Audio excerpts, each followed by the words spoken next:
Hello YouTube, what's going on? We're here with Keiran. We'll get into his last name in a minute. He is the 16-17 New Jersey State Powerlifting Champion. Keiran, how are you doing? We're doing pretty good, man. How are you doing? I'm doing great. Now, we were going to talk about it before, but I felt like this is a great place to start this interview. So your last name is spelled Knaupe from what I know, but I want to hear first of all, how you pronounce it, then I'll try it, and a little bit of the story behind it. Alright, so my last name is pronounced Knaupe. It's like Keiran Knaupe, and it's a shortened last name from relatives that came over to America a long time ago. So I'm not fully sure how you say it either, but me and my dad and my brother, we normally either go by Knap or Knaupe. I like Knap. I think Knap will stick. I'm just messing with you. So, Keiran, you are a power lifter. How'd you get into lifting at first? Like, what was your first time lifting? What are your first memories of really lifting? I would say the first time I ever started lifting was at the YMCA with my brother. I was a freshman, and I went probably like once every 2 months, but it wasn't like crazy. And then I got in this relationship with this girl named Madison, and that was a long story, but long story short, she cheated on me and left me for some other guy. And so I started going to a gym called Club Fitness with my brother a lot more. Started going there like 3 to 4 days a week, or I'd say about 2 to 4 days a week, just depending on the week. And then when he went to college, I got my own gym membership at a gym right next to my house, and I was able to walk there, so I started going there every day. Since early September of 2020, I've been working out every day. All right, so coming up on 2 years in a few months. Yes, sir. It's exciting. It's been, I don't know, the difference is huge. That's a good word to describe it, because, I mean, you are pretty big. How did you get into powerlifting, though? Like, that's a weird sport not many people take on, so how'd you get into that art? I got into powerlifting, I would say, so as I was working out, I started to make friends that would teach me how to properly work out. And I would say it all started because of actually legs. I would always procrastinate working out my legs. And then one of my friends, Jason, he started training me on how to work my legs, how to properly squat, different workouts. And I think it's my genetics that helped me a lot with that, but I just started shooting up with my squat, and my leg muscles were just insanely like, normally they say your deadlift should be better than your squat, but my squat was 50, 80 pounds higher than my deadlift, and it made me feel really strong. And so I was starting to compare myself to different like numbers, and I was thinking about it. I'm like, how many people really like lift as a profession at 16, 17? Like, I wanted to do something to kind of prove myself to either my ex, definitely. My dad, he didn't want to get me a membership at first. He didn't think I'd really use it, which isn't much of doubtfulness, but he ended up taking that statement back. And then my mom, who thought she's a nurse, she thought lifting was unhealthy, and that I was gonna like mess up my growth plates, and I was gonna kill myself trying to lift type thing. So she always was like, don't do it. And so I was like, I used to play football, but I never. And when they'd hand out like all the trophies, even if they were like participation trophies, they would never give me one. And it was weird, because I was like, out of 40 kids, there was like maybe 2 that didn't get one. I don't know. I mean, it's, you don't think of it like that when you're like 10. You're just like, oh, I was the only one who didn't get one. I don't know who did or who didn't. But the only time I'd really gotten a trophy for a sport was when I was in like Pee-wee baseball, and I wanted to prove that like I could do it too, type thing. No, that's an interesting story, because most kids, they grow up with medals and trophies, and that's like, I could find countless fourth grade baseball trophies of mine. They're just like they're there. They don't mean anything to me. But I did quote unquote earn them. But it's weird. Participation trophies are a weird thing in our generation, but do you think it like benefited you not getting a participation trophy? I would definitely say so now. I mean, it hurt at the time, but I think that's why I am where I am now. I think that helped me push to where I am now, being like, well, I've never really been like shined upon to coaches. I've never really gotten that chance to show my worth to coaches. Now I can do a sport where I don't need coaches. I have my friends that are willing to help me, that will help me. But at the end of the day, it's all up to me. I go to the gym. I put in the work. I use what my friends have taught me. And so it's like you don't have to rely on a coach to put you in the game so you can play to look good. Because you can have a great player that's sitting on the sidelines and you'll never know he's good because the coach knows who he likes already. And so he won't put you in type thing. And in this, you can do your own thing and show yourself, Yeah, you're saying there's not much politics in powerlifting, which I get. Do you think that's like a big benefit for you in the sport? Because like powerlifting, as much as there is somewhat of a team behind you, and I know there's like a gym mentality with every gym, do you like that like solo type of sport? I would say because of past events, yeah. I feel like if you can prove yourself solo is what really matters. I mean, I don't. That's probably the best way I can put it. 100%. Well, you brought up before about your mom and your dad, and I know your mother is from, her side of the family's from England, your dad's from Texas. How do those two cultures like kind of clash? Like, how do they make you who you are? Oh God, that's a heavy one. Okay, well, I'll start with how they met really, and then I'll kind of explain it. They met because my dad was in the Marine Corps, and so since my dad's from Texas, everything down there is kind of I don't want to say improper. It's more like steak and stuff should be cooked medium rare because that's how it should be. That's just or medium rare. Anything less is fine, but normally anything over rare anything over medium is like overcooked. Well, my mom, for example, she's from England, so everything has to be pretty much burnt for her. It has to be well done, and you can see it in her cooking. Her cooking is not the look, but that's just a small opposing view. But I should say my dad's has more relaxed views, isn't as strict or uptight, while my mom believes that like everything has to have a set time, set date. If you say that you're going to be here at 5, if you're here at 5:01, then you're wrong, type thing. And they just didn't work too well together. That's all I can really put it. They were better apart. No, I get that. I feel like a lot of people coming from split up families, me myself, like you see how parents work together, and it's a weird type of it's a weird concept after they split, but then you realize like seeing like in some cases the best version of themselves apart, it's kind of like it almost morphs you a little bit more, you know what I'm saying? Oh, definitely. There have been times where I'm glad that my parents split up because there is a lot of hardships I've faced with my dad that I wouldn't have understood if they'd stayed together, and that definitely changed me a lot.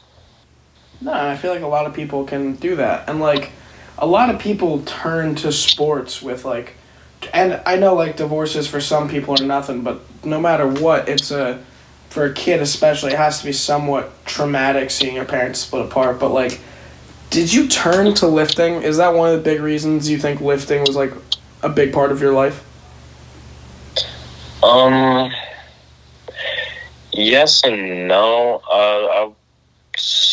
I wouldn't really say them splitting had much to do with it, but I would definitely say that I wanted to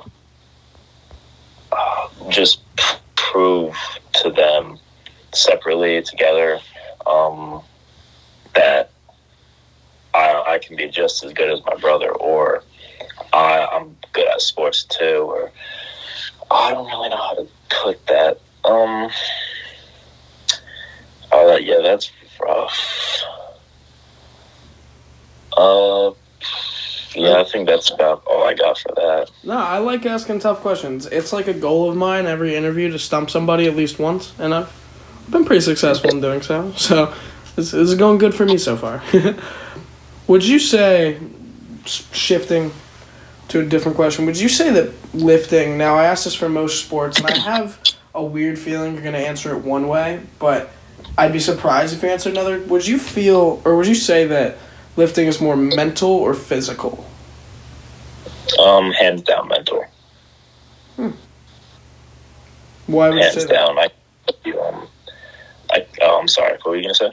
No, I said I was gonna say continue. Why would you put it like that? I would put it like that because as it's not.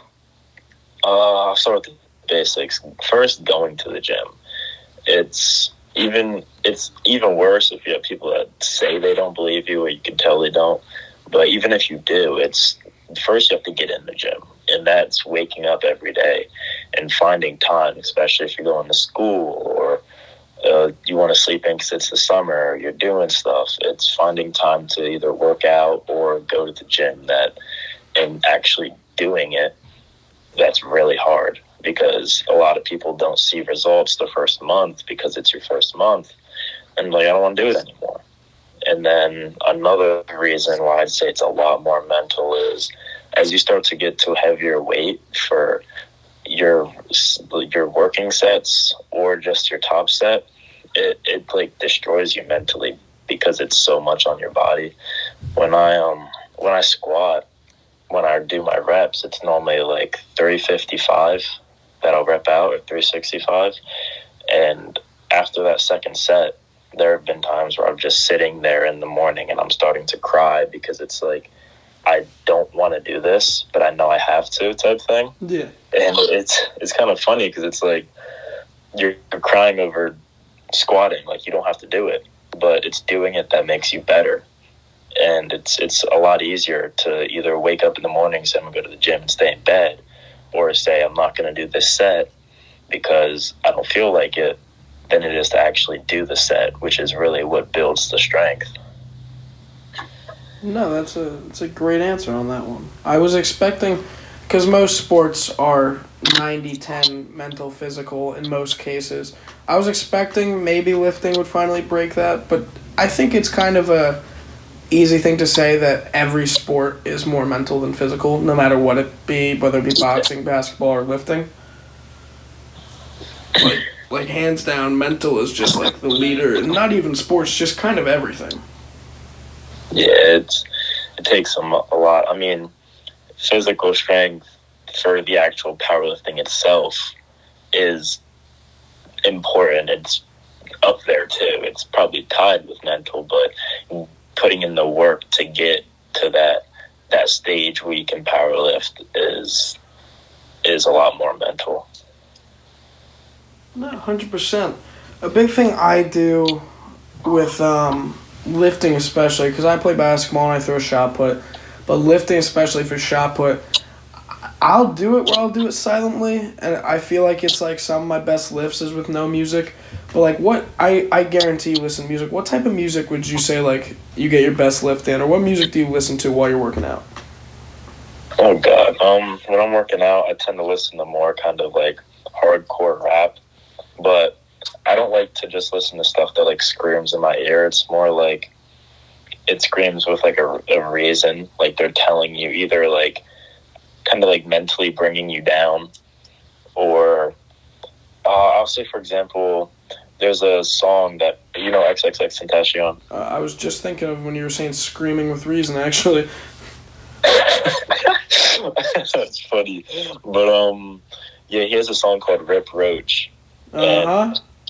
Yeah, and you know where the main lyrics was like, "Mama raised a soldier, not a bitch." Excuse me for that language, but You can curse. You're not good. a bitch. And it's like that verse and stuff like that. It's like, yeah, when it screams out of my ear, it's like, yeah, I want to be the best. I'm gonna be the best. And so I listen to stuff like that, or I mean, I have a whole gym playlist, but there's like a few songs that I have for when I hit PRs type thing. And sometimes I'll listen to their podcasts on Spotify, but it's like they're more like gym motivation No, yeah. type thing. Yeah. The funny story, Rip Roach actually, I can't listen to that song. I actually hate that song with a passion because it was my alarm from 7th grade to like sophomore year. You put it as your alarm? It woke me up every time, but I could not listen to X screaming cocaine for my breakfast one more time. I hate that song so much. That's like when I get to the part where it's like XXX on a kill streak, I'm like, oh, I've never heard this song before because I always wake up before. I hate that song so much. I could sing that intro like bar for bar. I hate that song though. It's honestly a horrible song too. It's just loud. I mean, pretty much, yeah. It's not something you just listen to. I mean, No. You can't be playing that. Morning. You can't be playing that with like a top down in the car type thing, driving down the highway. That's like you pull up to a stoplight next to like some old lady and you just have Rip Roach blasting. Oh my god. XXX on a kill streak. Oh, bro. I'm not gonna sing the rest of that, but Rice Krispie comes up next. This man woke up every morning. He was like, "What do I want for breakfast?" Rice Krispie. Oh my god, that song. No, it's a good song. I don't want people that listen to X to get upset, but like, I actually just like so off topic because I was at my new job today. We were talking about music. I looked up how many monthly listeners X has because I remember how big he was right after he died, and I've been listening to him for years before that. He still has like 30 million monthly listeners. I mean, he's had a big impact on people. He also has that diversity to where if you like screamo music, you have that screamo X. But then if you're more of like a sad, chill person type vibe, then you have that X. I always used to say, you know who Young Gravy is? Oh, heck yeah. I was listening to him back in like 2019, I think it was. Oh, I've been listening to him way longer. Nah, I remember X put out was it the exclamation point album? I can't remember the name of it, but right, remember the album cover was either an exclamation point or a question mark. Actually, no way, you're about to pull up a vinyl picture. Oh my god. Actually, yes. The question mark. Vinyl. No, that's crazy. Because this is audio based, Keiran just pulled up he has a vinyl. I think is that vinyl or is that just like he has a vinyl of the X question mark album. I was saying Young Gravy should drop like a serious album with an exclamation point or something. A clear vinyl. It's the deluxe album. I can totally be making up what's happening. He's also on a Razor scooter, like. Oh, what? Exactly. I could tell him like, like nothing is happening. He's actually wearing the if you're looking at the thumbnail, he's wearing the RPS hat. Oh yeah. I really meant to say the singlet. I was like, I'm not wearing the singlet right now. That'd be funny if you still had the trophy in your hand. You still have the trophy in my hand? Oh my god, he picks up the trophy. So basically, the reason I'm so good at patting my chest. No, that's horrible. Like the backdrop, you set up like that green screen for Zoom, and it's the same backdrop and everything. Oh god. No, I actually want to know because you live in Delaware, you came to New Jersey for that competition. I've driven through Delaware. I don't think I've ever. I mean, the Delaware River's right by where I live. But like, what's Delaware really like?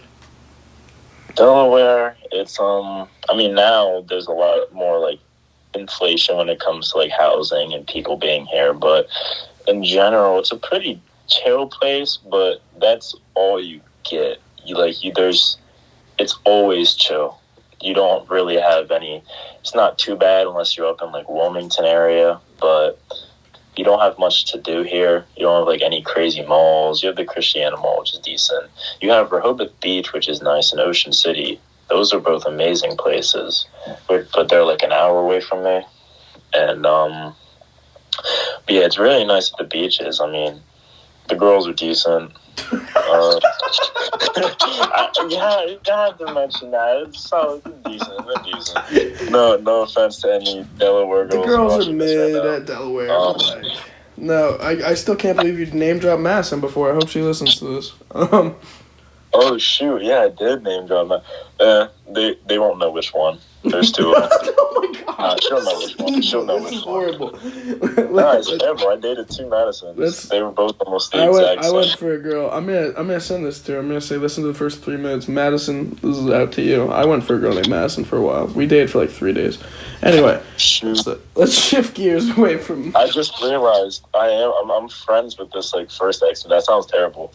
But she came back and eventually apologized, and we're all chill now. And I don't know if I said that, like, if I just straight up said that she cheated, or, like, if I said that, like... She had went to another guy. That's what you said, actually. Yeah, after. All right. Then, because that is what happened. If you're hearing this right now... I'm going to name the podcast. That is what happened.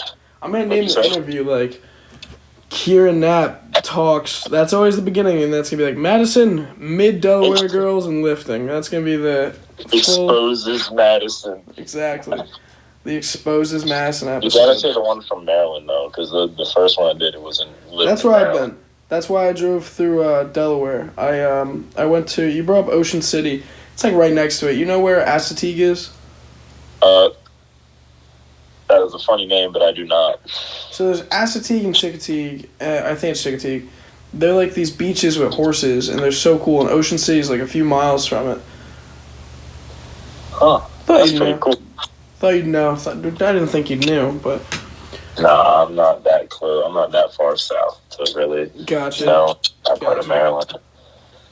So, I want to know, because a lot of lifters, that just sounds weird. A lot of, lifters that I, not aspire to be, but look up to is, Arnold, Chris Bumstead, people like that. Who are some that you look up to?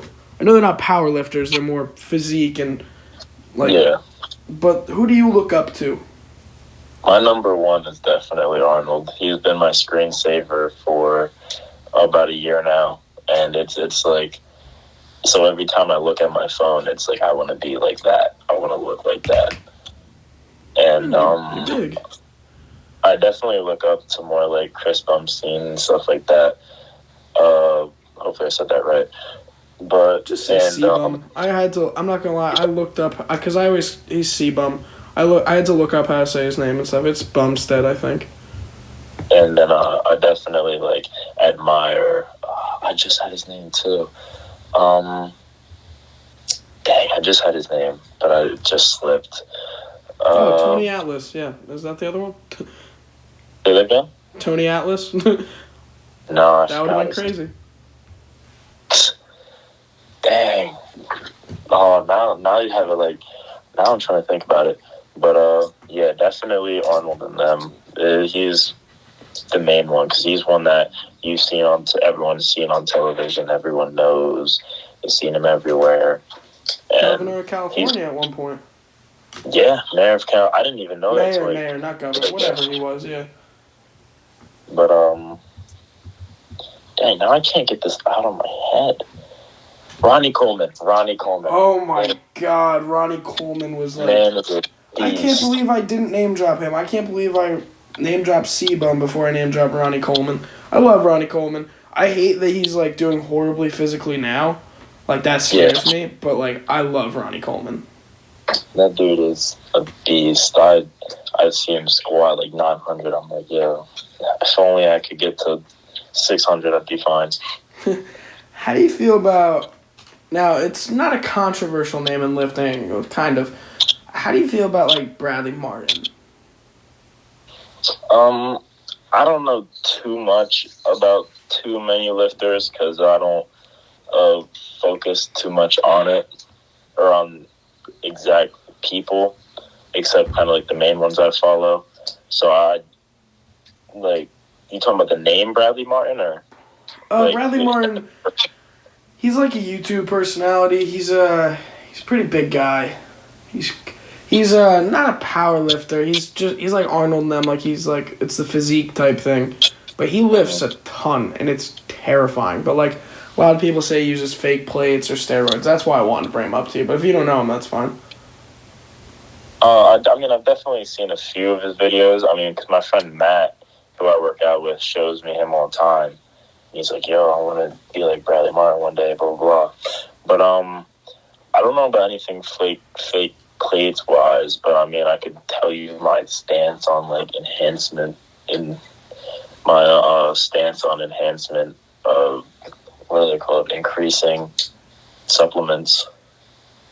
I'd love to hear it, actually. I was going to ask you what age you started taking steroids, but you can go ahead. Hey, yeah. I'm just messing with you. About, like, my mom was sick, and she was on steroids to stay healthy, and I started taking them.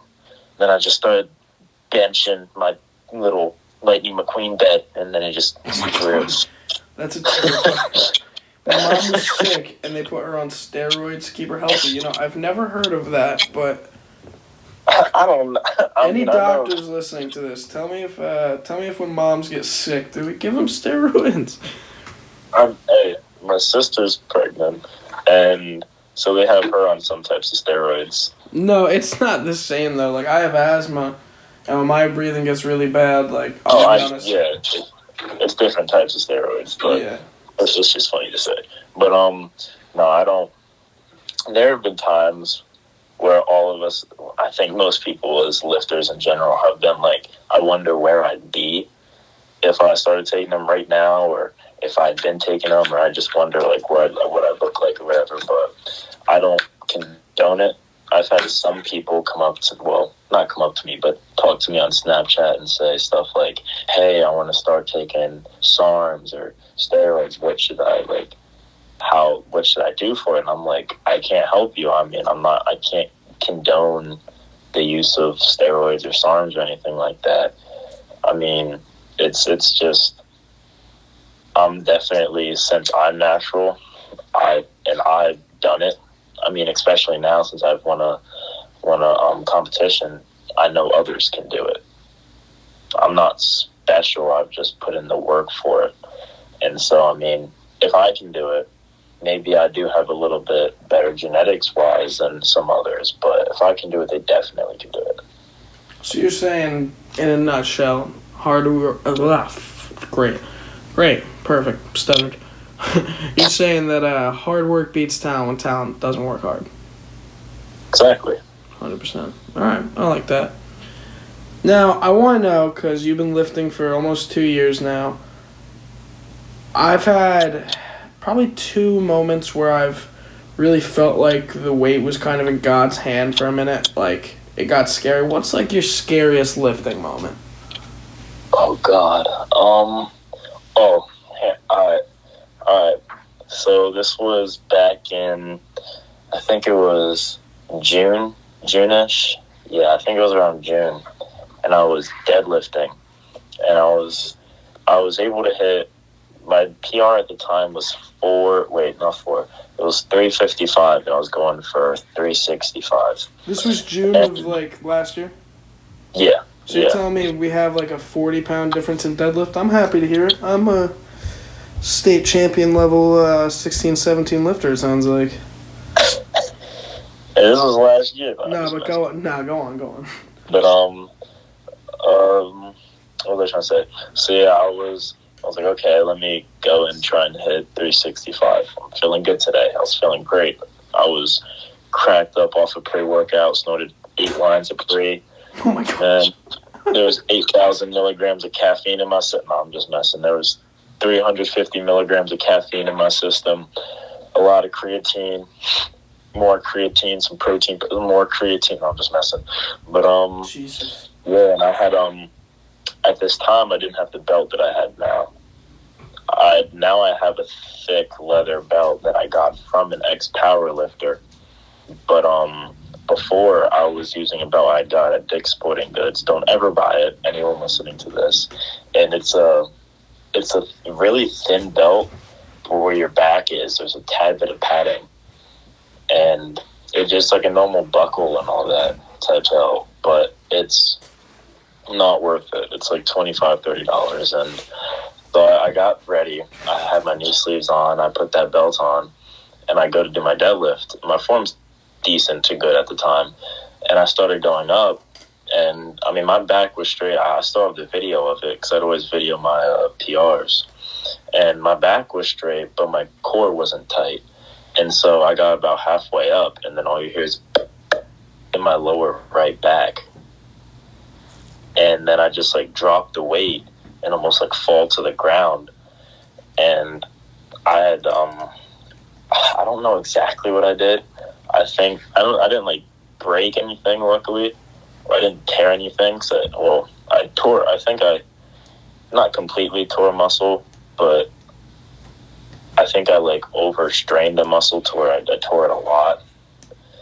And it eventually healed back, and it's almost perfectly fine now. I mean, it is fine, but it just gets, like, it's a lot easier to, like, agitate it or for it to start getting sore. But that was definitely the scariest because I woke up and for, like, the first 5 days after that, I couldn't bend over far enough. Like, say you wake up from bed and you kind of sit up on your bed, like feet off the bed and stuff. Say you were to try and put on socks sitting down like that, I couldn't bend far enough over to put on socks. Jeez, you're not talking.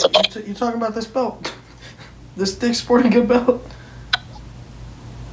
Exactly, that Dick's Sporting Good belt. I knew it. Yep, I got that for Christmas, like 2 years ago. I've used it a few times. I don't really like using belts. I'm not that heavy that I'm using belts yet. So, yeah, it's the Harbinger belt, by the way, guys. Don't get that. Yeah, but I'll send you the video after this podcast. But it was scary. I mean, I said Whatever. It was very scary. I wasn't sure, like, when I'd be able to lift again because that affects your squat and deadlift. This was before I really was like, I want to power lift. So I was having, like, little thoughts here, and I was like, oh, what if I did? But I don't know. I had no clue how it would affect me. I ended up, like, a month later being a lot better. I spent like $75 on a massage. It was really nice. It was a good massage. And I felt better after a while, but it took a long time. No, I get that. No, yeah, masseuses are awesome. I'm not gonna lie. Like, I go to we don't have any. I can't say that New Jersey doesn't have any malls because you brought up Delaware malls before. I don't think we have, like, a big mall, but, you know, we have malls, and there's one. I'll name drop it for all my New Jersey listeners. The Bridgewater Mall. If you're ever walking in there and there's it's not a kiosk. I guess it's a kiosk, but it's like in the middle of where you're walking. There's the people that give massages. First of all, if you don't tip them, they scream at you. But they are incredible. For a mall masseuse, this man, there's a video of someone taking it, and I'm just, like, being shook in this chair. It's, like, some of the best massage I've ever gotten. I mean, I was a dishwasher at the time, and I was making, like, horrible money. I didn't know that was the type of thing you tip because I've only gotten, like, 1 or 2 massages in my life. So this dude started saying, Kip. And I was like, what are you talking about? Key? I couldn't put it together what he was saying. And then eventually he goes, and he, like, starts yelling at me louder. And then someone else, like, saying tip. And I was like, oh, you want a tip? And he's like, yeah, oh, now you got. I was like, no, I threw $5 at him. I was like, I didn't know what you were saying. Just be nicer. Write it down or something. I don't know, dude. Nicer. And I was talking to somebody because I was there to get my phone fixed. And they were like, you don't have to tip in this mall. I was like, you don't have to tip anywhere. But, yeah. That's my last massages. That's my last massage. So, My next question to get away from massages. I know you're a big car guy. I'm not gonna name it. I'm gonna let you talk about the Chevy. So I want to hear tell me about the car. All right. Well, I have a 1964 Chevy Corvair, and I got it off of Facebook Marketplace for $4,000 back in July. I think around July 5th of last year, and I had no clue what the car was when I first saw it. I just knew that I wanted a classic at the time, and I was actually looking into getting a 64 Thunderbird because I just loved the look of them. It was a really cool car, and I ended up seeing this one, and it was only 40 minutes away from where I live, and it was only $4,000. I was looking at it, and I was like, this is super cool. And so I go down the next day on the 5th and look at it. Looking around it in person. I didn't know too much about jack squat about cars at the time. I mean, I knew a bit about classics. I knew nothing about the engines and stuff though. And so I was looking around it. My dad was telling me stuff about it that I couldn't see. I'm trying to act like I'm smart. I'm trying to yes, there's a scratch here. Very intriguing. And my dad's like, oh my God, the carburetors are blown out, and I'm like, what's a carburetor? It was hilarious. But and then I'm looking at it, I'm like, I love this. The smell of it, the classic smell was amazing. The feel of it, the seats, you just sink into the seats, and it's all just so, it just feels like luxury, even though the car barely ran. And so another guy pulls up to look at it. And me and my dad had made a thing where, if I really liked it, I'd tap him on his side, just so, I wasn't, saying it out loud, so they didn't, raise the price. No, yeah, that's a smart tactic. And so, we're looking at it, I'm sitting inside, and then another car pulls up, and a guy gets out to look at it. And at that moment, I look at my dad, I start nodding my head, I'm like, yo, these people are going to try and buy it. I like this car, let's get it. Let me buy it, because it was a split deal. It was I paid half, he paid half. Mm-hmm. And so he was like, we'll take it. I got it. They only put on the information that it was $400, so it wasn't too bad insurance wise. Oh, I love doing that. We did that with a car. We bought a car for $50 technically. It's cheating the system. It's nice. It's evil. The cops are going to be at both of our doors tomorrow after we talked about this. So you lied on your insurance, huh? You lied on your insurance. You said you bought this car for $50. Well, I did. Technically, I did. No, but that's a really nice ride you got. My dream car, and we'll get into yours next. My dream car is it's such a stupid answer, but I love talking about it. I want to get a 68 Volkswagen bus. Huh. Why is that? Well, you ever seen Cars movie? You ever seen Cars movie? Yeah. Yeah, you know the hippie van? Oh my God, That's the exact car, and I want to get it, the paint job of the hippie van. That's what I want to do. It's the exact car, it's the exact make, model, everything, year, everything. He was a 68W bus. So, that's what I want. That's hilarious. I like that. You know, I didn't realize, this is so off topic. Do you know every car in Cars, there's a real car out there that is that car. Lightning McQueen is a real car. I wonder what car. Well, screw it. I'll look it up. But, yeah, Hold on, I'm typing ridiculously loud.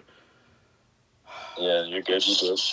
Let's see. I was going to tell you a weird deja vu thing about my car. It's a Chevy C6. Huh. Yeah, awesome. Cool. Anyway, your dream car. But, not my dream car. I'll tell you about that in a sec. But, I'm at work one day, right? Yeah. And I'm just eating my lunch because I'm on break and scrolling through my phone. And I get a reminder from Google Photos. It's photos you took 2 years ago. And 2 years ago, I went to Texas to visit my grandma.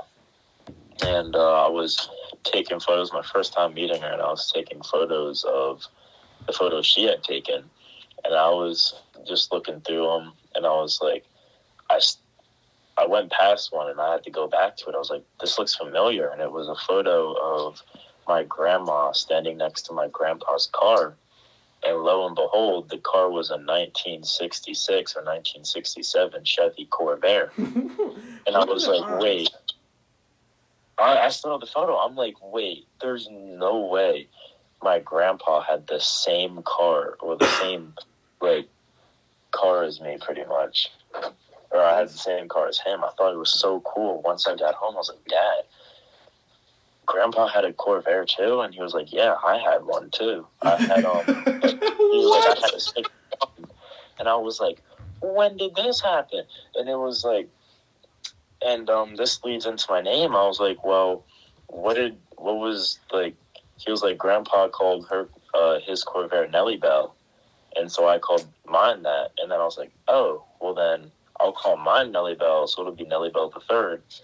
And so it feels really weird that I got somehow a car I had no clue about, and it's the same car that my dad and Grandpa had. So, I mean, that's like, I wasn't expecting much. I'm not gonna say I wasn't expecting like this interview to get so like. Usually, I'm so upfront and straight up with the people. Like it's like very tight scripted to what I'm asking and stuff. But this felt like a very... And you said it when I asked you if you want to do an article or an interview. And you were like, interview because it'll be a back and forth conversation. I was like, yeah, okay. There's no way this kid's keeping a back and forth conversation. But like, I will say one thing. You've done incredible this interview. I appreciate you. I'm very happy with our back and forth this entire time. What is, like, kind of I have two more questions. What's the big, like, goal with powerlifting? Where do you want to be in, let's say, 10, 5, however long you want to make it, years? What's the end goal? The end goal is to... I say I just want to be the best that I can be and show everyone else that... Just show everyone that I can break expectations. And I can continue to break expectations no matter what age I am. I want to, since powerlifting's new to me, I haven't like fully set a goal, but it would be nice to be like the youngest person to ever hit this weight in this type of competition, or the youngest person to ever do this type thing. And I mean, that's, for me, that's really it. I mean, I just want to continue to improve on myself, and on the way help people that want to get into the gym get in and learn. And so I even trained some people that I know in the gym, just teach them different workouts, different movements, even if I'm not the smartest, just because to just support working out in general. It's an amazing thing. And so I guess that's what you could say. The goal is to just I would want people to be inspired by me and to see that I can do it so they can, and then to want to do it themselves. Or even if it's not them powerlifting, I want them to be like, well, if this is my friend that I know from school, and this is just some 17-year-old kid, why can't I go to the gym and look like that type thing, you know? No, 100%. That's a great message. I do have to ask, do you know what your snatch, like what your weight is? I don't do any type of snatches or like clean and press type stuff like that. I heard those are very, like, unless you're doing it like professionally, I heard those aren't like the best movements for you, since you're using so many different muscle groups and you're trying to focus on your form being perfect. Because if you mess up on form with stuff like that, I heard it's really bad. All right, I can ask, like, what's your best lift, let's say, like weight-wise? Weight-wise, I would say my deadlift, because my deadlift's at 455, but if you want to say impressiveness, like what would you be like, this is most impressive? I'd say my squat, where for an exact 90-degree angle, I can get 440 pounds. Okay, well, 7 months ago, a 16-year-old deadlifted 450 pounds. I'm just saying. I could see it happening, man. Or this was in 2012. This was not 7 months ago. Someone commented 7 months ago. In 2012, April 28th, Adam Rourke deadlifted 450 pounds on World Record Day, whatever that is. Just thought you'd want to know where you stand.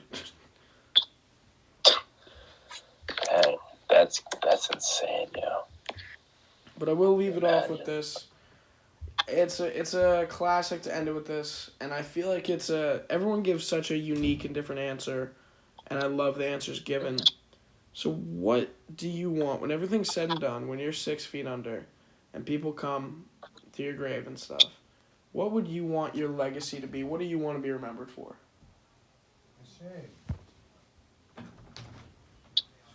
I want to be remembered as, I would say, the guy who inspired a new generation of people to be just like him. Or not just like me, but to find their own way in lifting, or to find their own way of coping with their own problems, and in something that they enjoy and that they follow as a passion. I mean, hey, that's like Michael Jordan-esque. That's like Mike. Like, that's a really good answer. I always say every interview, oh, that's the best answer that I've ever heard, because everybody tops the other one. So I'm not going to say it, because I feel like it's unfair, because everyone gives such a unique answer. But I love that answer. The generational thing I've never heard. So I love that, man. That's a great answer to finish it off. It's been a great interview. If there's anything you want to say to end it off, you're welcome to do so. I'll say thank you to everyone that's helped me out, all my friends in the gym that have supported me and taught me to get me where I am today. That's pretty much it. And to Shane. No, I'm just messing with you. No, it's been a pleasure, man. Thank you to everyone watching. All of Keiran's socials will be in the description below. That's all, guys. Peace out.